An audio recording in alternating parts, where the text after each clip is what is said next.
Thank you, Stanley. So good afternoon, everybody. I'm going to present you something that is maybe a bit different from the rest of the session, but in some sense it's maybe a very specific question, maybe dedicated only to 2D surfaces. Maybe there are some possible extensions to manifold of higher order, but the starting point is really the data, and I will try to go from the data to conjectures. I have no proof for the conjecture I propose, but in practical, we have some algorithms that are quite good and fast to do some spherical parameterization of some surfaces, like cortical surfaces. So just briefly to give you the context, I'm working in brain imaging, so in brain imaging, so you consider the brain, which is a highly folded surface. So this shape is quite complicated with positive curvature regions and negative curvature regions. And so you can model brain hemisphere as a surface, possibly a genus zero surface, the same topology of the sphere. And there are several methods to parameterize this surface onto a spherical domain, which is quite practical when you do when you want to do some comparison of shapes, or also when you want to do some statistics on functional activities that live on the surfaces. So there are a lot of methods, so absolutely not exhaustive, but here are some. And when you consider simply the shape of the brain, so like this, and you flatten, for instance, this surface onto a rectangle, you can see some oscillating patterns that correspond to the folds. And quite naturally, it suggests to, for instance, to consider some Fourier-like analysis of such images. So when you do that, you introduce eigenfunctions of Laplace-Beltrami eigenvector to do Fourier-like analysis. So I recall some aspects on that. So first, you have to, of course, to generalize Fourier analysis. So when you start from 1D, you have to remind that the Fourier modes are the solutions of this differential equation. So if you want to switch onto manifolds, you introduce the Laplace-Beltrami operator that you can define like this with a local coordinate system. So there is also the metric of the manifold that is involved, J, here. And of course, if you are in the flat case, the determinant here equals to 1, and you obtain the classical formula for the Laplacian in a Euclidean space. And this operator, when you consider it on L2, of course, the space of integrable functions, square integrable functions on the manifold, with this scalar product, it is a semi-definite positive operator, so you have eigenvalues, positive eigenvalues, and an orthonormal basis of eigenfunctions. And you can visualize those eigenfunctions. It's not very obvious here, but typically here's the first mode of the surface. So there are only two oscillations. And when you increase the order of the eigenfunctions, you have more and more oscillations on the surface. So it's quite obvious result. But one question behind is what is encoded in this spectral decomposition. You can consider first the sequence of eigenvalues, the spectrum, as a descriptor of the shape, but so it has been applied, for instance, in medical imaging to discriminate shapes, to do some classification. But you know that the spectrum is not does not describe uniquely shape, or in other terms, you can find two shapes that are not isometric and that share the same spectrum. So probably it's not a good descriptor of shapes. So there are also information in this spectral decomposition in the eigenfunctions, and those eigenfunctions are typically related to this this famous Chladni's plate, so this experiment where you have a square with sand. You make vibrate this, this plate, and there are some lines drawn by the sand that corresponds to the nodal sets of the nodal lines of eigenfunctions. I will define it after. You have very regular lines also for spherical harmonics that are the eigenfunctions of the Laplace-Beltrami operator on the sphere. And one can wonder whether there are also some interesting information in that. And this is typically this information that we are going to use to define a spherical, canonical spherical parameterization of some surfaces. Okay, so some definitions. If you have an eigenfunction psi of the Laplace-Beltrami operator, you have the nodal set, that is the set of points where the eigenfunction vanishes. The nodal domains correspond to the complementary, to the connected components of the complementary of the nodal sets. So you have domains where the eigenfunction has a constant sign. And there is this famous Courant nodal domain theorem, which says that the number of nodal domains for the eigenfunction psi n is bounded by n plus 1. And is between 2 and n plus 1. And you have also this result on the fact that the nodal set of an eigenfunction is a submanifold. So in our case, with surfaces, it's a line, closed line. Okay, so here it's just a visual example of those eigenfunctions. So the color encodes the sign. Yellow it's positive, blue it's negative. And in between you have the nodal set here, in here. And you can see that in this particular case of brain shapes, the three first eigenfunctions have only two nodal domains. It's quite a specific configuration, but it's in some sense very general for brain shape. You have always two nodal domains. And when you see that, it suggests to do this mapping that is summarized here. I don't know if it's very obvious, but so you start from a point on the surface, and you define a new surface here, where you consider the three coordinates of the eigenfunctions. And then, if you want to go onto the sphere, you divide by the quantity that is necessary.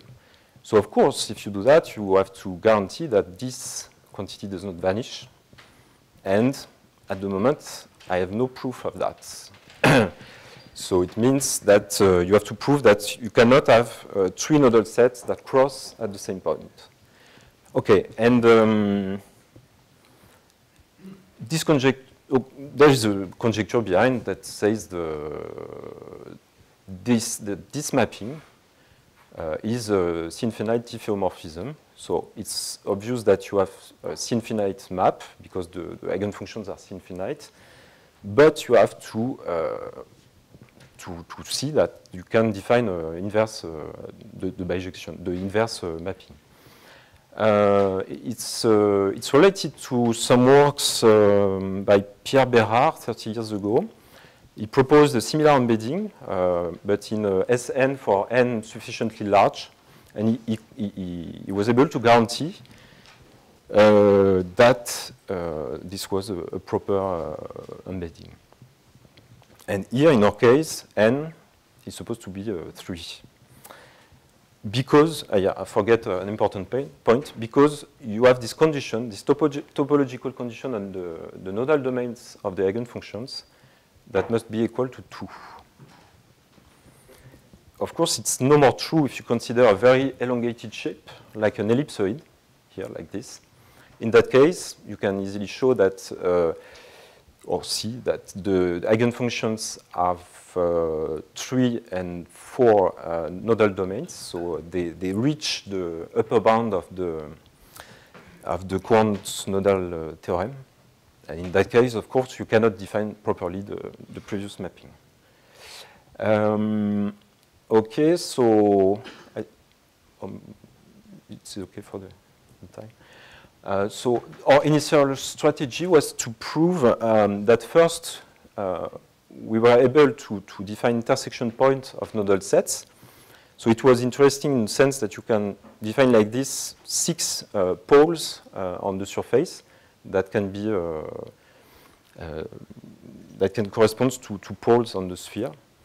And after that, we wanted to show that the intersection between 2 nodal sets, the angles between 2 nodal lines, sorry, was equal to pi over 2. And if it was true, of course, you cannot have this this crossing of 3 nodal sets because you cannot guarantee that the sum of the angles is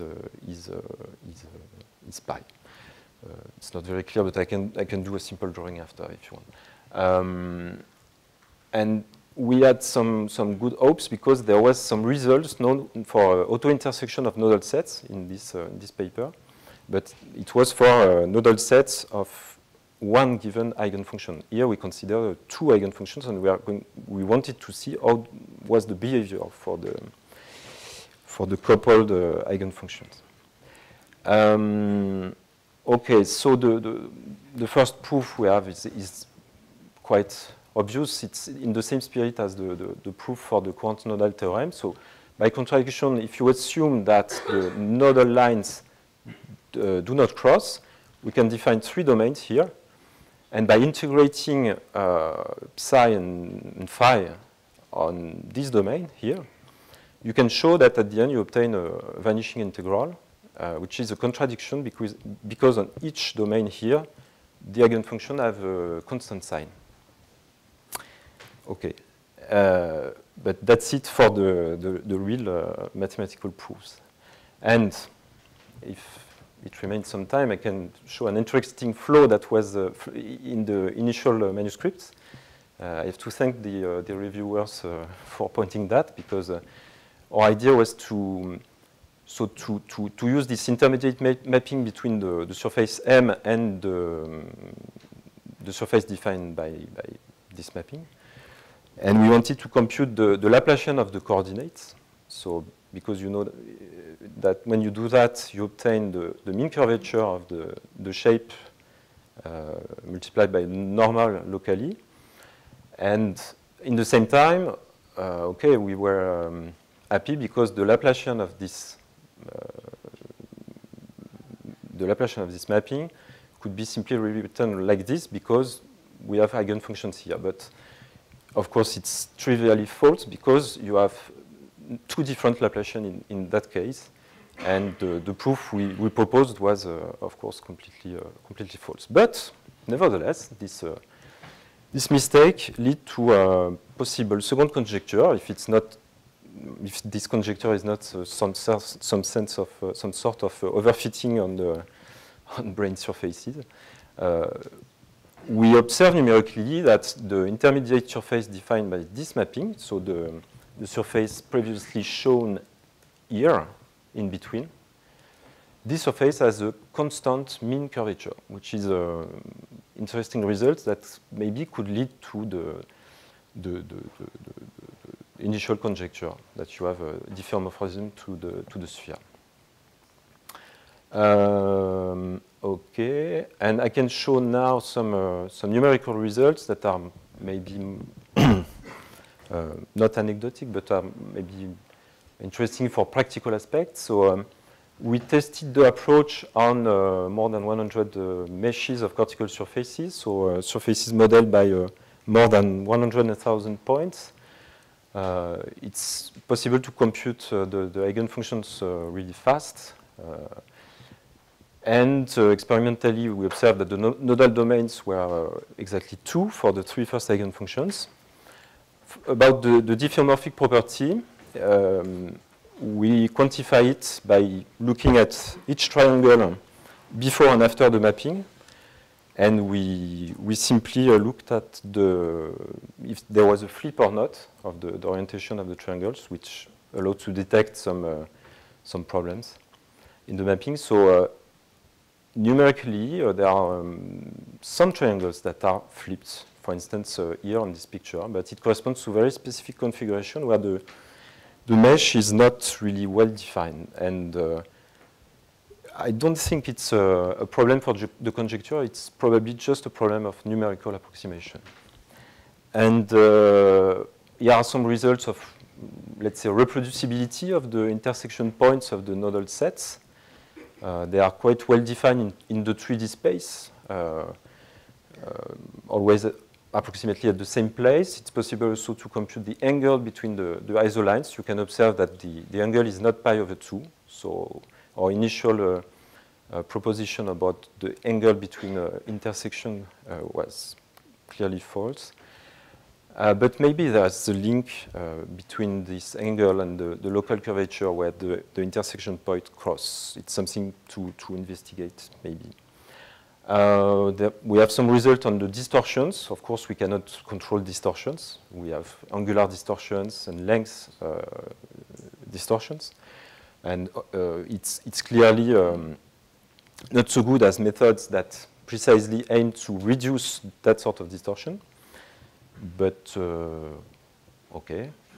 And to conclude, so the main messages behind are that we think that this topological property on the nodal domains is really important to have this proper definition of the mapping.